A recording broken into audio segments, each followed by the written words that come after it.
So hello and welcome back to Sherry NCI School, guys. This side Akash Vyas, and in this video we are going to see the difference between traditional RAG and vectorless RAG approach. After this video, let's say आप कल को एक generative AI application create कर रहे हो और आपको उसमें RAG का use करना है and you have two options, तो आप जरूर choose कर पाओगे कि किस टाइप की approach को अपने को choose करना है for creating RAG applications. So without wasting much time, let's start this video. आज की तारीख में there are so many applications जो generative AI के around बन रही है, और अगर अपने को डॉक्यूमेंट से डील करना पड़ता है इन जेन एआई, अपने पास एक बहुत बड़ी लिमिटेशन होती है अबाउट कॉन्टेक्स्ट विंडो। तो उस चीज़ को लिमिटेशन को पार करने के लिए we have RAG based application. And RAG based application में यूजुअली क्या होता है ना, यू क्रिएट योर एम्बेडिंग्स या फिर आप बोल सकते हो वेक्टर्स क्रिएट करते हो। And now there is a new approach known as vectorless RAG, as you can see on the page, और यहाँ पे इसका गिटहब भी दिख रहा है। And the focus, main focus is page index. ठीक है, तो पेज इंडेक्सिंग जब आया था मार्केट में, आज से 1 से 1.5 महीने पुरानी बात कर रहा हूँ, so I saw many creators posting content like RAG is dead, traditional RAG is dead, या फिर अब आपको रैग यूज करने की जरूरत नहीं है, पेज इंडेक्स आ चुका है। So there were many articles, there were many post, और यू कैन से मैं इंस्टाग्राम चला रहा हूँ, देयर वर मेनी रील्स, मतलब रील्स ही रील्स आ जा रही है, रैग डेड हो गया, रैग डेड हो गया। एंड इंटरेस्टिंगली उस वक्त ना मैं अपनी जेन एआई का सेकंड पार्ट बना रहा था जिसमें I was recording the rag lecture. तो मेरे को बड़ा अजीब लग रहा था यार, सही में ऐसा है क्या। So I gave some time, 1 to 1.5 months मैंने दिया, मैंने उसको एनालाइज किया, मैंने और लोगों का रिव्यूज जाने, and after that I arrive to an conclusion, और वो कंक्लूजन मैं आपको जरूर आखिरी में बताऊंगा। एंड दिस वीडियो को आप ऐसा बोल सकते हो कि this is just a difference between two things, कि भैया आपको पेज इंडेक्सिंग या फिर वेक्टरलेस रैग यूज करना चाहिए, और you should still use traditional rag. ठीक है, so it's just kind of a difference. तो सबसे पहले तो उस डिफरेंस को समझने के लिए I want to explain you, चलो भाई स्क्रीन पे आ जाते हैं अपन। So I want to explain you what actually is RAG application, किस तरीके से वर्क करता है। ठीक है, तो ट्रेडिशनल लार्ज लैंग्वेज मॉडल्स जब क्रिएट हुए थे तो उनका यूज करके we were creating chat bots and multiple stuff using generative AI features, सब कुछ यूज कर रहे थे। But at the end of the day, let's say आपके पास एक बहुत बड़ा डॉक्यूमेंट आता है, और उस डॉक्यूमेंट में 500 पेजेस हैं, एंड यू हैव रफली 500K words inside that document, and this will consume रफली 600K टोकन्स। ठीक है, तो होता क्या है, अगर आप पूरे के पूरे 600K टोकन्स एक बार में अपने किसी लार्ज लैंग्वेज मॉडल को दे दोगे, तो वो हो सकता है ओवरफ्लो कर जाए। ओवरफ्लो का मतलब ये होता है कि एक लार्ज लैंग्वेज मॉडल की कॉन्टेक्स्ट विंडो होती है कि भाई एक बार में वो कितने वर्ड्स को कैप्चर कर सकता है, कितने टोकन्स को एक बार में कैप्चर कर सकता है। सो आपने सबसे पहले तो अगर 600K टोकन्स दिए, so there is a possibility कि आप जो भी लार्ज लैंग्वेज मॉडल यूज कर रहे हो वो ओवरफ्लो कर जाए, तो उसमें आपको कुछ ना कुछ तो करना पड़ेगा। ठीक है, दूसरी चीज ये है कि भैया काफी ज्यादा एक्सपेंसिव होगा अगर आप पूरे के पूरे 600K टोकन्स एक साथ किसी लार्ज लैंग्वेज मॉडल में दे दोगे, क्योंकि भैया जैसे अपने पास जेमिनाई है, अब जेमिनाई की कॉन्टेक्स्ट विंडो तो 1 मिलियन से भी ऊपर जा चुकी है, इस पॉइंट पे नए वर्जन आ रहे हैं, तो इतनी ज्यादा कॉन्टेक्स्ट विंडो है, तो काफी सारे टोकन्स अपन एक साथ भेज सकते हैं। लेकिन अगर आप इतने सारे टोकन्स पूरी की पूरी एक किताब 500 पेजेस की भेज दोगे एक लार्ज लैंग्वेज मॉडल को, तो उन सबको प्रोसेस करने में बहुत सारा पैसा लगेगा, ऐसा मान सकते हो आप। ठीक है, so it is going to be very expensive. On the other hand, it is a code and that is lost in the middle. इसका मतलब यह है कि अगर आप अपने लार्ज लैंग्वेज मॉडल को इतना सारा डेटा एक साथ भेजते हो, so there is a possibility कि वो स्टार्टिंग के 25 पेज तो बहुत अच्छे से पढ़े, लेकिन जैसे जैसे वो नीचे जाता जाएगा वो कॉन्टेक्स्ट होल्ड नहीं कर पाएगा इतना सारा एक साथ। तो क्या होगा, वो बीच वाले पोर्शन को मिस कर जाएगा या फिर सीधे लास्ट वाले पोर्शन पे आ जाएगा, and at the end of the day it might hallucinate as well. तो एक साथ सारी चीजों को भेजने का मतलब नहीं है। तो अब इस चीज से उभरने के लिए क्या किया अपन ने, वी इंट्रोड्यूस रैक सिस्टम। अब रैक सिस्टम में क्या किया, you have created 500 chunks of your document, मतलब मान लेते हैं आपके पास 500 पेजेस थे, सो उन 500 पेजेस को आपने छोटे छोटे चंक्स में डिवाइड किया, मान लेते हैं 500 चंक्स में, हर एक चंक में एक पेज है।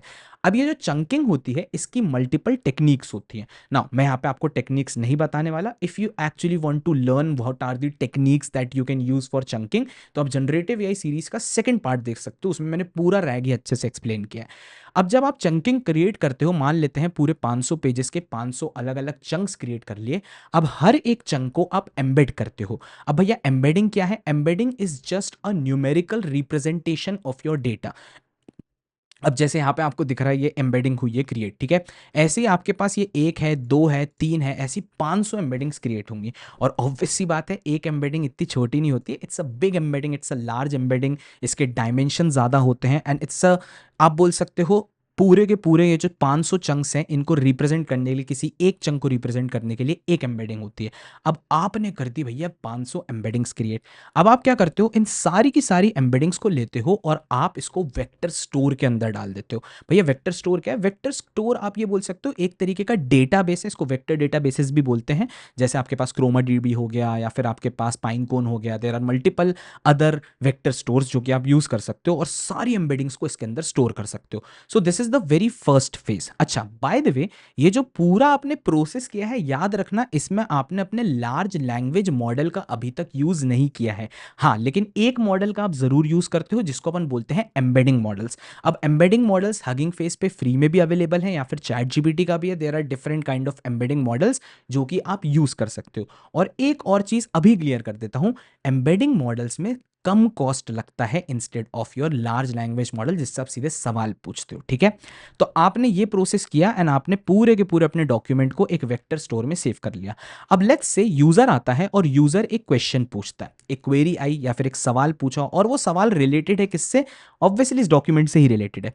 अब आप क्या करोगे, इस क्वेश्चन की भी एक एम्बेडिंग क्रिएट करोगे। ये लो भैया एक एम्बेडिंग क्रिएट कर दी एंड जैसे आपने इस क्वेश्चन की एम्बेडिंग को क्रिएट किया है, आप इसको भेजते हो वापस से वेक्टर स्टोर में और वेक्टर स्टोर में आप परफॉर्म करते हो सिमिलैरिटी सर्च। सिमिलैरिटी सर्च का मतलब ये रहता है कि भैया इस एम्बेडिंग से रिलेटेड दूसरी एम्बेडिंग्स मेरे को दे दो। अगर भैया क्वेश्चन की एम्बेडिंग मेरे पास है, मेरे पास पूरे मेरे 500 चंक्स की एम्बेडिंग है, तो ऐसी एम्बेडिंग भी कोई ना कोई सी तो होगी या फिर सिमिलर एम्बेडिंग्स तो मुझे मिल ही जाएंगी। So what you do is you retrieve some similar information. और जब आप सिमिलर इंफॉर्मेशन को रिट्रीव करते हो तो मान के चलते हैं, वैसे तो इसमें आप एक चीज यूज करते हो दैट इज टॉप के रेलेवेंट एम्बेडिंग्स। मान लेते हैं मैंने टॉप 5 रेलेवेंट एम्बेडिंग्स निकाल ली। तो अब जैसे ही मुझे टॉप 5 रेलेवेंट एम्बेडिंग मिलती है इस क्वेश्चन से रिलेटेड, उन पूरे के पूरे 5 रिलेटिव मतलब क्या नाम है अपने रिलेवेंट एम्बेडिंग्स को मैं कन्वर्ट कर देता हूं एक्चुअल चंक्स में जो मेरे पास थे। मतलब 500 पेजेस थे, 500 पेज की 500 एम्बेडिंग्स हैं। अब उस एम्बेडिंग्स में से मैंने 5 एम्बेडिंग उठाई जो रेलेवेंट थे, तो उन्हीं वाले जो 500 चंक्स में से 5 पेजेस हैं उन एम्बेडिंग्स के, वो मेरे को मिल जाते हैं।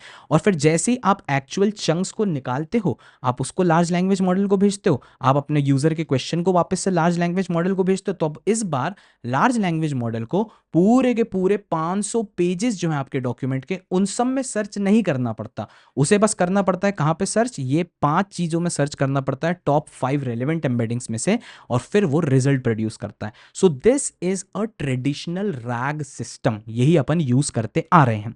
Now the problem with this traditional rack system is here. ये जो रेलेवेंसी वाली चीज है ना कि अपन लोगों ने एम्बेडिंग स्टोर कर ली और अपन लोग टॉप 5 के रेलेवेंट इंफॉर्मेशन एक्सट्रैक्ट कर रहे हैं, तो यहां पे आती हैं कुछ problems. So let's see those problems and then we will see the next approach that is page indexing. अब मैं रैक की कुछ प्रॉब्लम्स ही बताना चाह रहा था, लेकिन यहाँ पे मैंने खुद से लिखी थी प्रॉब्लम्स, उससे अच्छा मैं जा सकता हूँ पेज इंडेक्सिंग के पेज पे सीधे। ठीक है, so this is the real page या फिर original page of page index, और यहाँ पे मैं कुछ चीज़ें दिखाना चाहूँगा and that is limitations of your rack system. तो सबसे पहली आप बोल सकते हो limitation is query and knowledge space mismatch. मतलब vector retrieves assumes that the most semantically similar text to the query is also the most relevant, but this isn't always true. Queries often express intent and not content, and it's true. आप ये बोल सकते हो इसमें कि यार कई बार ना, जैसे कुछ डॉक्यूमेंट्स होते हैं, मैं यहाँ पे एग्जांपल भी दिखाना चाहूँगा लिमिटेशंस में। यस, कुछ जैसे फाइनेंशियल हो गई, फिलिंग्स हो गई, लीगल डॉक्यूमेंट्स हो गए, टेक्निकल मैनुअल्स हो गए, उसमें काफ़ी सारी चीज़ें बिल्कुल सेम सेम दिखती है, उनका मीनिंग सेम दिखता है, बट वो डिफरेंट होता है, ऐसा बोल सकते हो। ठीक है, तो semantic similarity is not equivalent to relevance, this is the major issue. दूसरी चीज है hard chunking, break semantic and contextual integrity. अब मान के चलो हार्ड चंकिंग का मतलब ये रहता है कि मेरे पास थे भैया 500 पेज, कितने पेज थे मेरे पास? 500। इफ इट इज अवेलेबल, मैं एक सेकंड दिखाना चाहूंगा। ओके, सो मान लेते हैं आपके पास है भैया ये पूरा डॉक्यूमेंट। ठीक है, so this is the document that you have, और इस डॉक्यूमेंट में यहाँ पे आपके पास ये हो गए 500 वर्ड्स और यहाँ पे आपके पास दूसरे 500 वर्ड्स आ गए। तो अब अगर आप यहाँ पे बिल्कुल एकदम हार्ड स्टॉप लगाते हो कि हर 500 वर्ड्स पे आपको ब्रेक करना है, तो आप यही के यहीं पे बिल्कुल ब्रेक कर दोगे। So there is a possibility कि सिमिलैरिटी सर्च के समय पे ये वाला चंक तो रिट्रीव हो जाए, लेकिन इस चंक में भी आपकी बहुत सारी इंफॉर्मेशन थी। So there is a possibility कि सिर्फ इस चंक को अपन रिट्रीव करें और इस चंक को रिट्रीव कर ही ना पाए, तो ये भी प्रॉब्लम होती है। और यहाँ पे इसलिए देख लो यही सेम ही चीज़ लिखी है हार्ड चंकिंग की, इफ़ यू सी दिस। ठीक है, अब मान लेते हैं भैया हार्ड चंकिंग भी हो गया। फिर एक और प्रॉब्लम होती है, अच्छा और ये देख लो भैया, document are splits into fix size chunks 512 to 1000 tokens for embeddings. This hard chunking often cuts through sentence, paragraphs और section, fragmenting meaning and context. ठीक है। Cannot integrate chat history. Each query is treated independently. The retrieve doesn't know what's been asked or answered before. चलो ठीक है, this is one of the problem. And the fifth problem is hard to deal with in document references. अब यहाँ पे एक अच्छा सा example है, जैसे मान लेते हैं कि एक कोई सा पेज है जिसमें अपन लोगों ने रिट्रीव किया, क्योंकि सिमिलर चंक लग रहा था मेरे को, मैंने सिमिलैरिटी सर्च निकाला और उसमें ना एक लाइन लिखी थी रिफर टू टेबल 5.3। अब इस रिफर टू टेबल 5.3 को मेरा चंक समझ नहीं पाएगा कि ये क्या बोलना चाह रहा है और वो 5.3 पेज पे नहीं जाएगा। तो यहाँ पे भी कई बार आपको इन रेफरेंस डॉक्यूमेंट वाली जो चीज़ें होती हैं वहाँ पे भी आपको प्रॉब्लम्स डील करनी पड़ती हैं, and that's a very good thing. अब इन चारों चीज़ों को सही करने के लिए they introduced us with page indexing. तो चलो वापस से चलते हैं एक्साली ड्रॉ पे, क्योंकि मैंने थोड़ा बहुत पेज इंडेक्सिंग के बारे में भी बताया यहाँ पे। So it starts here. So now we are in page indexing, ठीक है। एंड पेज इंडेक्सिंग को इन्होंने बोल के रखा है रीजनिंग बेस्ड रिट्रीवल। अब समझते हैं कैसे वर्क कर रहा है। सो पेज इंडेक्सिंग ने ये बोला, reasoning based RAG mimics how human naturally navigates and extract information from long documents. अच्छा by the way, if you are using page indexing, अब आपको कोई भी एम्बेडिंग क्रिएट करने की जरूरत नहीं है, ना ही अब आपको कोई भी वेक्टर स्टोर्स की यूज करने की जरूरत है, और ना ही आपको चंकिंग परफॉर्म करने की जरूरत है। ये ऐसा बोलते हैं। अब मैं समझा रहा हूं क्या हो रहा है। तो भैया इन्होंने बोला कि आप एक रीजनिंग बेस्ड रैक मिमिक करोगे how humans naturally navigate and extract information from long documents. चलो ठीक है। Unlike traditional vector based methods, they rely on static semantic similarity. This approach uses a dynamic iterative reasoning process. तो मतलब एक large language model एक reasoning process को follow करेगा to actively decide where to look next based on the evolving context of the question. मान लेते हैं एक यूजर ने क्वेश्चन पूछा, तो भैया यूजर का जो क्वेश्चन है अपने रैग सिस्टम में क्या होता था, बहुत सारा लंबा प्रोसेस होता था। लेकिन यहां पे क्या करने वाला है कि भैया ये जाएगा सबसे पहले क्वेश्चन पे, और क्वेश्चन के बाद वो जैसे एक ह्यूमन अपनी टेबल ऑफ कंटेंट को रीड करता है ना। चलो एक एग्जांपल देता हूं। आपके पास है ऑक्सफोर्ड की डिक्शनरी और उसमें आपको एक वर्ड सर्च करना है। तो आप क्या करते हो, सबसे पहले आप ये देखते हो आपका वर्ड कौन से लेटर से शुरू हो रहा है। अगर वो ई से शुरू हो रहा है तो मैं सीधे वो वाले पेजेस खोलूंगा जहां पे मुझे ई के बारे में लिखा हुआ है, and that's how dictionary works. So there always is a table of context, ठीक है। मतलब टेबल ऑफ कंटेंट का मतलब ये रहता है कि आपको पता है क्या क्या चीजें हैं, फिर आप पर्टिकुलरली उस चैप्टर को खोलते हो। मेरे को याद है I had a book and that is R S Agarwal, aptitude reasoning की थी। सो जब भी मेरे को खोलना रहता था स्पीड डिस्टेंस टाइम के क्वेश्चन, तो मैं एक एक पेज पे नहीं जाता था, मैं डायरेक्टली जाता था अपने टेबल ऑफ कंटेंट पे और मैं देखता था स्पीड डिस्टेंस टाइम इस पेज पे लिखी हुई है, तो मैं सीधे उस सेक्शन पे चला जाता था। तो यहाँ पे ये भी यही करता है, ये टेबल ऑफ कंटेंट रीड करता है, टेबल ऑफ कंटेंट में से सेलेक्ट करता है किसी एक सेक्शन को, और फिर उस सेक्शन में से रेलेवेंट इंफॉर्मेशन को एक्सट्रैक्ट कर लेता है। एंड आफ्टर एक्सट्रैक्टिंग जो भी इंफॉर्मेशन आई है वो पूछता है क्या ये सफिशियंट है आंसर देने के लिए या फिर नहीं है। अगर ये इंफॉर्मेशन सफिशियंट नहीं होती तो ये वापस से बैक ट्रैक करता है, एक लूप चलाता है, एंड फिर से टेबल ऑफ कंटेंट को रीड करता है, एंड दिस टाइम वो दूसरी रेलेवेंट इंफॉर्मेशन को क्या कहते हैं एक्सट्रैक्ट करता है। आफ्टर एक्सट्रैक्टिंग जब ये फाइनल प्रोसेस कंप्लीट हो जाता है तो ये आंसर कर देता है क्वेश्चन को। इट्स अ गुड अप्रोच, काफी अच्छी दिख रही है, इसमें कोई रैक का यूज नहीं कर रहे। लेकिन मेन चीज ये है कि भैया ये जो आपने टेबल ऑफ कंटेंट बोला ये बना कैसे रहे हो, क्योंकि ऑब्वियस सी बात है भैया आपके पास एक मान लेते हैं डॉक्यूमेंट है जिसमें 5000 पेजेस हैं, चलो 500 पेजेस हैं, उन 500 पेजेस को आप कैसे एक टेबल ऑफ कंटेंट में क्रिएट कर सकते हो। So for creating it uses a table of content in a tree structure form, ठीक है। तो आपको पता ही है ट्री क्या होती है, you have node, you have root node, then you have branches, then you have leaves, you have this tree, ठीक है। ट्री स्ट्रक्चर बनाते हैं। लेकिन ये आखिर ये ट्री स्ट्रक्चर बनता कैसे, तो इसके लिए मैं वापस से जाना चाहूंगा भैया अपने पेज इंडेक्स के पास, ठीक है। सो इन्होंने ये बोला है कि भैया ये सब चीजें तो करते हैं, ये देखो यहीं से मैंने इमेज उठाई थी, and at the end of the day table of contacts indexed for LLMs, मतलब यही मेन चीजें कैसे क्रिएट होता है। तो ये क्रिएट होता है जेसन बेस्ड हायरार्कियल स्ट्रक्चर पे। तो अब और आसान भाषा में बोले, for unstructured documents the table of content as an index tree that organize content into hierarchical nodes. चलो ठीक है भैया, each node represent a logical section, example chapter, paragraph, page, and may contain meta data, a description and links to its subsections. अब यहाँ पे approach देखो कैसे work करती है।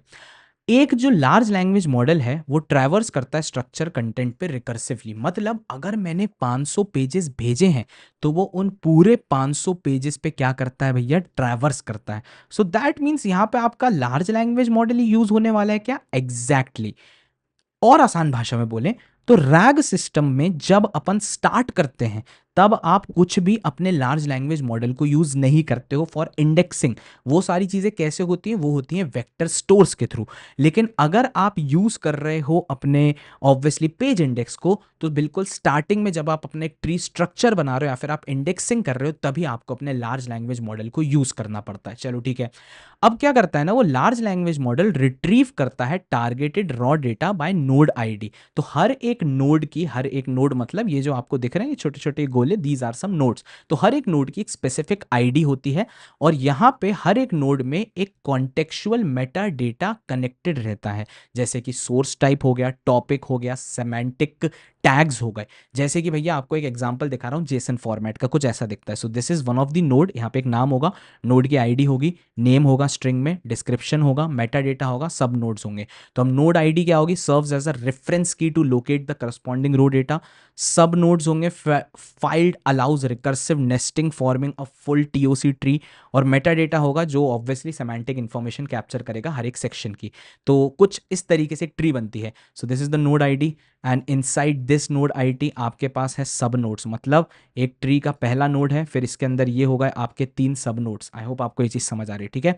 और सब नोड्स के अंदर भी टाइटल लिखा हुआ है, समरी लिखी हुई है, फिर से समरी लिखी हुई है, फिर से टाइटल लिखा हुआ है। लेकिन भैया ये समरी जनरेट कौन करेगा, ये समरी भी एक लार्ज लैंग्वेज मॉडल जनरेट करेगा। सोच के देखो, यू हैव 500 पेजेस, उन 500 पेजेस में पहले पेज की एक समरी जनरेट करनी है and it becomes the very first node. फिर उसके नीचे जो दूसरे नोड्स हैं उनमें भी इंफॉर्मेशन है, that is summary. So again upon summary generate करने वाले हैं। So this is how page indexing work. तो अब यहां पे अगर आप एक सच्चे डेवलपर हो ना, तो आपको यहां पे एक छोटी सी प्रॉब्लम तो समझ आ रही होगी। क्या भैया अपन टेक्निकली पूरे के पूरे जो अपनी किताब है उसको स्टार्टिंग में अपने एक लार्ज लैंग्वेज मॉडल को दे रहे हैं, जिससे वो लार्ज लैंग्वेज मॉडल एक हायरार्कियल जेसन स्ट्रक्चर फॉर्म कर सके। Exactly exactly। और क्या इसमें भैया अपना अच्छा खासा हैवी टोकन यूसेज होगा, एग्जैक्टली exactly। और क्या भैया जब अपना हैवी अच्छा खासा टोकन यूसेज होगा तो उसमें अपने पैसे लगेंगे, एग्जैक्टली exactly। तो अगर मैं बात करूं पेज इंडेक्सिंग की, इट स्टार्ट्स विद दिस, मतलब यहां पे आपका ये पूरा का पूरा जो बनता है that is Jason hierarchical structure, जिसको अपन एक ट्री बेस्ड अप्रोच भी बोल सकते हैं, उसमें आपके टोकन्स बर्न होते हैं। ये चीज समझनी पड़ेगी, ठीक है। चलो एक और छोटा सा ना मैं एग्जाम्पल देना चाहूंगा। मान लेते हैं अपने पास है एक पीडीएफ, ठीक है, और वो पीडीएफ के अंदर है 500 पेजेस। अब इस 500 पेजेस में आप अगर उसके वर्ड्स को काउंट करोगे, इट इज अप्रोक्सीमेटली 500 के वर्ड्स और रफली 600 के टोकन्स है इस पीडीएफ में। अब आप एक पेज इंडेक्सिंग वाला प्रोसेस फॉलो करना चाहते हो, let's say. So when you are following the page indexing process, तो आज की तारीख में देखो लार्ज लैंग्वेज मॉडल्स हैं वो काफी ज्यादा एफिशिएंट हो चुके हैं और काफी ज्यादा अच्छे हो गए हैं रीजनिंग में। तो मतलब वो एक अच्छी ट्री स्ट्रक्चर बना सकते हैं, दैट्स फॉर श्योर। लेकिन अभी भी कुछ लार्ज लैंग्वेज मॉडल्स हैं जिनकी कॉन्टेक्स्ट विंडो काफी स्मॉल होती है। तो क्या इस पोजीशन पे आप पूरे के पूरे 500 के वर्ड, 600 के टोकन्स, और बाय द वे इससे भी बड़ी डॉक्यूमेंट्स हो सकते हैं जो कि 1 मिलियन के ऊपर जा रहे हैं। तो अगर 1 मिलियन से ऊपर डॉक्यूमेंट्स है तो रैग में तो अपने को कुछ नहीं करना पड़ता था, डायरेक्टली अपन उठाते थे, उसकी एम्बेडिंग्स क्रिएट करते थे एंड उसको वेक्टर स्टोर्स में सेव कर देते थे आफ्टर चंकिंग, यही चीज परफॉर्म करते थे। लेकिन अगर हम मुझे इस 500 के वर्ड्स की एक पेज इंडेक्स क्रिएट करना है तो मैं कैसे क्रिएट करूंगा? I will start with these 500 pages, that is approximately 600k token, and I'm going to use Mistral Small as a LLM, जिसके बेसिस पे मैं पूरी एक ट्री स्ट्रक्चर फॉर्म करूंगा। अब मान लेते हैं इसकी कॉन्टेक्स्ट विंडो बहुत छोटी सी है, वैसे तो बड़ी हो गई होगी, इसकी भी काफ़ी बड़ी होगी, लेकिन लेट्स से 5000 टोकन्स की एक कॉन्टेक्स्ट विंडो है। अच्छा, अब आपको लग रहा होगा नहीं यार भैया ऐसा मत करो यार, कोई एक ऐसा मॉडल भी दिखाओ जिसकी कॉन्टेक्स्ट विंडो बड़ी है। चलो लो, आपने सेम 500 पेजेस लिए, 600 के टोकन्स, और जेमिनाई की कॉन्टेक्स्ट विंडो 1 मिलियन टोकन की। Now obviously 1 million is greater than 600 के, तो आप पूरे के पूरे 600 एक साथ भेज सकते हो। लेकिन यहाँ पे आपको एक छोटी सी चीज करनी पड़ेगी। जब आप पूरे के पूरे होल थिंग को एक बार में रीड नहीं कर सकते ना, तो आपको क्या करना पड़ेगा, पेज इंडेक्स की एक ट्री बिल्ड करनी है। कैसे बनाओगे, तो वो 600 के जो टोकन्स हैं एक बार में अगर फिट नहीं हो रहे हैं, तो अपन उसको करेंगे रीडिंग विंडोज में स्प्लिट। कैसे करेंगे भैया, मेरी एक रीडिंग विंडो 5 के टोकन्स की है, तो आपने उसको डिवाइड किया 5 के टोकन से, यू हैव 120 रीडिंग चंक्स, और फिर इन चंक्स को आप एक एक करके भेजोगे। So this will cost you multiple tokens, and after that जब सारे चंक्स चले जाएंगे तो आपकी एलएलएम फिर कॉल्स जाएंगी। कितनी एलएलएम कॉल्स जाएंगी, 120 एलएलएम कॉल्स जाएंगी। Each chunk send to Mistral Large separately, read this section, extract structure, write summary, return JSON, और इस तरीके का मुझे एक जेसन फॉर्मेट रिटर्न करेगा ये, एक बार नहीं 120 बार, क्योंकि आपके पास कितने चंक हैं, 120 चंक हैं। और ये सब प्रोसेस इंटरनली हो रहा है। This process is internal in page indexing, जब आप अपने लार्ज लैंग्वेज मॉडल को यूज करते हो।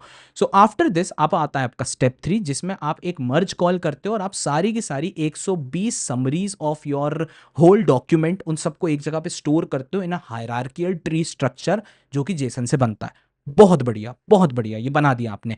और अगर मैं जेमिनाई की बात करूं, जेमिनाई में भी यही होगा, लेकिन इसमें थोड़ा सा डिफरेंस रहेगा कि भैया आप सीधे के सीधे सारे 600 के टोकन्स एक बार में भेज देते हो। वैसे ऑनेस्टली 600 के अपन कभी नहीं भेजेंगे एक बार में, क्योंकि अगर आप इतना बड़ा डॉक्यूमेंट एक साथ भेजते हो, so it takes heck lot of time. और टाइम के साथ साथ एक और प्रॉब्लम होती है, and that is the very first problem I told you, कि भैया जब आप बहुत सारा इंफॉर्मेशन एक साथ भेजते हो एलएलएम को, तो वो किस चीज में फंस जाता है। मैंने अभी आपको एक नाम भी दिखाया था फ्रॉम द वेरी स्टार्ट, अगर आप देखोगे, लॉस्ट इन द मिडिल। तो लॉस्ट इन द मिडिल का मतलब ये है कि भैया वो स्टार्टिंग वाले एरिया को अच्छे से पढ़ेगा, फिर बाद में दिक्कतें देने लगेगा। चलो ठीक है, तो एक सेकंड रुकना बस। तो योर पीडीएफ आपने भेजी पूरी और नॉट रेडी, फिर ये पूरे के पूरे tokens fits in one shot, एक बार में कोई स्प्लिटिंग की जरूरत नहीं पड़ी। एंटायर 600 के टोकन्स गए, एक एलएलएम कॉल लगी, और entire doc sent to Gemini, read this entire document, extract structure, build hierarchy, write summaries, return JSON tree, सब कुछ मैंने बताया। और ट्री रेडी हो गई। और कितने एलएलएम कॉल्स लगे, एक एलएलएम कॉल लगा। एलएलएम कॉल की तो बात ही नहीं कर रहा हूं मैं पता है किस चीज की बात कर रहा हूं, मैं इस चीज की बात कर रहा हूं। भले ही मैं मिस्टर लार्ज में एक एलएलएम कॉल लगाऊं, भले ही मैं जेमिनाई में एक एलएलएम कॉल लगाऊं, 121 एलएलएम कॉल लगाऊं, कुछ भी लगाऊं, at the end of the day आपका टोकन्स कितने बर्न हो रहे हैं, you are burning 600 K tokens to create your indexing, या फिर आप बोल सकते हो to create your tree structure. तो यहाँ पे आपका पैसा खर्च होगा, क्योंकि अब मैं ना यहाँ पे ना सीधे सीधे दो सिचुएशंस लेके आना चाहता हूँ। चलो एक सिचुएशन वन लेके आता हूँ। So we can say when we are indexing our data, when we are creating a reasoning based tree, we are consuming lots and lots of token of an LLM at that point. हाँ बिल्कुल कर रहे हो। वहीं पे अगर मैं vector rack की बात करता हूँ, वो 0 एलएलएम कॉल्स लेता है ड्यूरिंग इंडेक्सिंग। और एक और बहुत बड़ी सिचुएशन लेना चाहूंगा, and that is situation 2। Your 500 page company documents updates every day. मान लेते हैं पहले दिन मंडे को मैंने एक ट्री बिल्ड कर दी पेज इंडेक्सिंग का यूज करके, और 121 एलएलएम कॉल्स लगे उसको बनाने में। ट्यूसडे को अपने पास एक नया डेटा आता है, तो नए डेटा की वजह से आपको अपनी ट्री को रीबिल्ड करना पड़ता है। And if you are rebuilding your tree, आपके फिर से 121 एलएलएम कॉल्स लगेंगे। And when you are giving multiple large language model calls, every single update equals to full rebuild, मतलब हर एक बार आपकी ट्री वापस से बिल्ड होगी। और जब आप इतना ज्यादा करोगे, इतने ज्यादा एलएलएम कॉल्स करोगे, आपका बहुत ज्यादा पैसा लग सकता है। एंड अब मेरे को ऑब्वियसली यार ये मेरी अप्रोच थी, और ये मैंने सोचा इसके बारे में, तो मैंने ना इसलिए 1 से 1.5 महीने का टाइम लिया कि यार थोड़ा सा करने दो लोगों को use. And the best place to find the reviews is obviously Reddit. तो रेडिट पे मैं गया, एंड रेडिट पे जाने के बाद मुझे दिखा भैया anyone tried page index, interesting to hear if anyone has experience with page index. और वहां पे मुझे पता चला many people were saying not sure about scale as they have a very low page count compare to any other type of SaaS, so can't tell well at all. ठीक है, I tried it, but it's too costly, too many API calls, and doesn't work well when you have a lots of document. Won't even work well when there are 10ish document. Now, यहाँ पे ये कुछ भी reviews paid नहीं है, क्योंकि rag is something जो हमेशा से ही है from the very start, and this is something जो एक नया चीज आई है। तो यहाँ पे आपके पास क्रिटिक्स हैं। I am testing for 25 pages, चलो ठीक है। यहाँ पे कुछ कुछ थोड़े अच्छे भी लिखेंगे, ठीक है, और ये 25 पेज के लिए कर रहा है तो अच्छा वर्क करेगा ये obviously. I happen to use it once for our use case, it had too many LLM calls and regenerating the JSON every time for any small updation and correction, that's what I was saying, these are the 2 points in the document injection pipeline is crazy expensive with page index. मतलब अगर मैं बात करता हूं पैसों की, तो अगर आपके पास मोटा पैसा है और आप बड़े लार्ज लैंग्वेज मॉडल्स को यूज कर सकते हो ना, तब आप जरूर पेज इंडेक्सिंग यूज करो, क्योंकि in reality I also tested it, accuracy basis पे page index is better than RAG. But on the other hand अगर मैं स्ट्रक्चर बेसिस पे बात करूं कि भैया पैसों की बात करूं या फिर मैं लेट्स से स्केलेबिलिटी की बात करूं, तो कई जगहों पे पेज इंडेक्स फेल भी हो जाता है।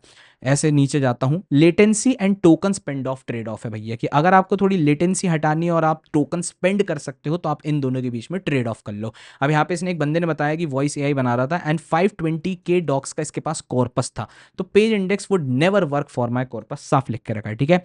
तो यहाँ पे और भी बहुत सारे रिव्यूज है। Page index to my felt interesting at first but I immediately ran into its drawback and one of the craziest drawback is summarization, assuming using their plan that $1 of cost may be using my own LLM, the cost could be cheaper। और भी बहुत सारी चीजें लिख के रखी हैं and you can read all of these comments.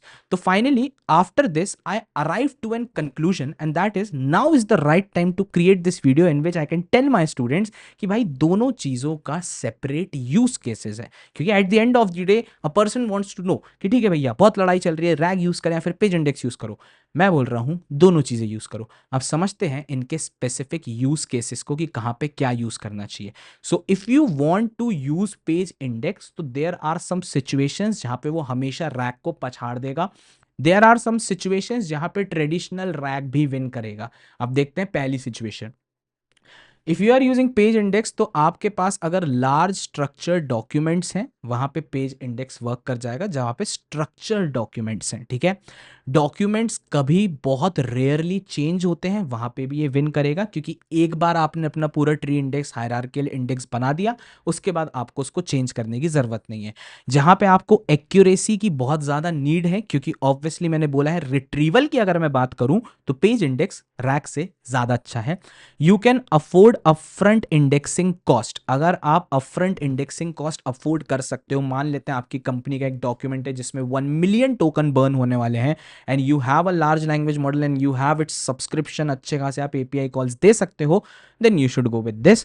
And obviously अगर आपकी क्लियर हायरार्की एग्जिस्ट करती है लाइक चैप्टर सेक्शंस, कुछ एग्जांपल्स है लाइक लीगल कॉन्ट्रैक्ट्स हो गए, टेक्निकल मैनुअल्स हो गया, फाइनेंशियल रिपोर्ट्स हो गया, रिसर्च पेपर्स हो गया, ये जो सारी चीजें ना इन सब में ना थोड़ा सा डीप अंडरस्टैंडिंग चाहिए होती है डेटा की। तो ऑब्वियसली अगर आप सिमेंटिक मीनिंग से हटके आप थोड़ा सा सिमेंटिकली सर्च करना चाहते हो या फिर कॉन्टेक्चुअली सर्च करोगे तो ज्यादा अच्छा रहेगा, तो वहां पे आप इन सब चीजों में पेज इंडेक्स यूज कर सकते हो। लेकिन वहीं पे अगर मैं रैक की बात करूं, so you need many small documents, ठीक है। डॉक्यूमेंट्स अपडेट फ्रीक्वेंटली, अगर भैया आपके पास ऐसे डॉक्यूमेंट्स हैं जो बार बार चेंज होते हैं तो हर बार आपकी एक नया पेज इंडेक्स बनाने में बहुत एलएलएम कॉल्स लगेगा, तो वहां पे आपको हमेशा ट्रेडिशनल रैग यूज करना चाहिए, ठीक है। जहां पे आपको थोड़ा स्पीड की जरूरत पड़ती है। अब स्पीड की क्यों जरूरत पड़ रही है, सोच के देखो, आपका एक वेक्टर रैग है जिसके अंदर आपने ऑलरेडी सब कुछ सेव करके रखी है एम्बेडिंग्स, बस सिमिलैरिटी सर्च होता है, डायरेक्टली सिर्फ वही चंक्स जाते हैं, तो यहाँ पे आपके एलएलएम की कॉस्टिंग भी कम आएगी और साथ में स्पीड भी थोड़ी फास्ट होगी, ठीक है। कॉस्ट सेंसिटिव, क्योंकि ऑब्वियसली पैसा कम लगेगा रैग में, आप इतने ज्यादा टोकन बर्न नहीं करने वाले हो। और फ्लैट अनस्ट्रक्चर्ड जब भी कंटेंट होता है ना, वहां पे थोड़ा बहुत आप ये बोल सकते हो पेज इंडेक्स अच्छे से नहीं बना पाता है आपकी पूरी हायरार्किकल ट्री स्ट्रक्चर, तो वहां पे भी रैग ज्यादा अच्छा काम करता है। अब अगर एग्जांपल्स की बात करूं, जैसे कस्टमर सपोर्ट टिकट्स, हर दिन नए टिकट्स आते हैं, हर दिन नया भैया डेटा बनेगा, हर दिन नए डेटा के लिए एक नया एजेंट को वापस से हर बार एक नई ट्री बनानी पड़ेगी, वहीं पे रैग में बस आपको अपने वेक्टर स्टोर्स में डालती जानी है। न्यूज आर्टिकल्स एवरी डे कुछ ना कुछ नई न्यूज आती है, चेंजेस होते हैं, प्रोडक्ट रिव्यूज हो गए, हर बार कुछ ना कुछ नए आते रहते हैं, रियल टाइम डेटा स्पेसिफिकली मैं बात करना चाह रहा हूं, तो यहां पे रैग ज्यादा अच्छा परफॉर्म करेगा instead of page indexing if I go on the deployment portion या फिर बड़ी चीजों पे अगर मैं बात करूं, ठीक है, बड़े डेटा पे बात करूं। नहीं तो if you are making some projects जहां पे आपके पास स्मॉल डेटा सेट है, स्मॉल डेटा साइज है, वहां तो आप इनको यूज ही कर सकते हो। I thought to create a video on this thing and finally मैं बना रहा हूँ वीडियो, क्योंकि मेरे को लगा कि यार आप सब लोगों तक ये इन्फॉर्मेशन पहुंचानी चाहिए, क्योंकि इंस्टाग्राम पे ना डराया बहुत जाता है। जैसे ही मैंने इंस्टाग्राम खोला, आई रिमेंबर बहुत सारी पोस्ट आ गई कि भैया ये गलत, ये गलत, ये गलत, मतलब रैग बंद हो रहा है, रैग डेड हो चुका है, page indexing is here, rag ये हो जाएगा, रैग वो हो जाएगा। बट ट्रस्ट मी, अभी आपको दोनों ही चीज़ें सीखनी चाहिए। It's the right time. And afterwards मैं तो खुद ये जानता हूँ कभी ना कभी आने वाले समय में रैग डेड होगा, क्योंकि अभी जैसे अपनी कॉन्टेक्स्ट विंडो को इंक्रीज करते जा रहे हैं अपने large language models, like Google तो बैंड ही बजा रहा है, 2-1 मिलियन तक आई गेस पहुंच गया। I am not 100% sure about it, लेकिन हाँ, there are some large language models जो 2 से 3 मिलियन की कॉन्टेक्स्ट विंडो होल्ड कर रहे हैं 20 पॉइंट पे। तो आने वाले समय में रैग डेड हो जाएगा automatic when you will get bigger and bigger context windows. But right now it is necessary to learn both the things, and that is page indexing and RAG, क्योंकि अब यहाँ पे आपके पास दो नए सेक्शंस ओपन हो चुके हैं, that is vectorless rag and traditional rag. तो इन दोनों के बीच में अगर आपको थोड़ा बहुत डिफरेंस समझ आया, एंड आई होप आपको ये भी समझ आएगा कहाँ पे क्या यूज़ करना चाहिए and what is the difference between both of these things. And that's it. If you want more such videos जहाँ पे मैं सिर्फ और सिर्फ टोटल ज्ञान पेलने आऊँ, तो आप डेफिनेटली मेरे को बता सकते हो कमेंट सेक्शन में। You can give me some suggestion ideas कि भैया इस पे भी आप थोड़ा सा बात करो, इस पे भी आप मिथ को डिबंक करो, क्योंकि बहुत ज़्यादा मिथ्स चलती हैं आजकल इंस्टाग्राम पे। सो that's it guys. I hope you enjoyed this video and it was full of total knowledge video. कुछ इसमें काम नहीं किया है अपन ने, जस्ट नॉलेज बेस्ड वीडियो थी। So that's it, thank you for watching, this is Akash Vyas, you are watching Sheryians से school. मिलते हैं बाद में।